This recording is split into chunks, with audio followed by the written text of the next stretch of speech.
400 piece অবৈধ মাদকদ্রব্যসহ মাদক ব্যবসায়ীকে গ্রেফতার করেছে র‍্যাব-৫।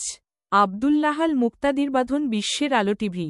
১৩ নভেম্বর বিকালে রাজশাহী চারঘাট থানাধীন হলিদাগাছি বাজার এলাকায় অভিযান করে মাদক ব্যবসায়ী মোহাম্মদ মিজান আলীকে অবৈধ মাদকদ্রব্য ট্যাপেন্টাডল ট্যাবলেট 400 পিসসহ গ্রেফতার করে গোপন সংবাদের ভিত্তিতে র‍্যাব-৫-এর একটি আভিযানিক দল রাজশাহী জেলার চারঘাট থানাধীন হলিদাগাছি বাজারে অবৈধ মাদকদ্রব্য মজুদ করে বিক্রয়ের উদ্দেশ্যে অবস্থান করছে পরে র‍্যাবের গোয়েন্দা দল উক্ত আসামিকে পর্যবেক্ষণ করে এবং আভিযানিক দল উক্ত এলাকা অভিযান পরিচালনা করে মাদক ব্যবসায়ীকে গ্রেফতার করে নিকট থাকা শপিং ব্যাগ তল্লাশি করে 400 পিস অবৈধ মাদকদ্রব্য ট্যাবলেট ট্যাপেন্টাডল উদ্ধার করে ধৃত আসামি এলাকার মাদকচক্রের সদস্য দীর্ঘদিন নিজ পেশার আড়ালে ইয়াবা ট্যাপেন্টাডল ট্যাবলেট গাঁজা ফেন্সিডিল সহ মাদক সীমান্তবর্তী স্থান হতে সংগ্রহ করে রাজশাহী বিভিন্ন এলাকায় খুচরা পাইকারিভাবে বিভিন্ন মাদক ব্যবসায়ী ও মাদকসেবীদের নিকট বিক্রয় করে আসছিল। মাদক কারবারি চক্রের অন্যান্য সদস্যদের ধরতে র‍্যাব-৫ সিপিএসসি রাজশাহী ক্যাম্পের গোয়েন্দা কার্যক্রম অব্যাহত থাকবে। উক্ত আসামির বিরুদ্ধে রাজশাহী জেলার চারঘাট থানায় মাদক আইনে একটি নিয়মিত মামলা রুজু করা হয়েছে।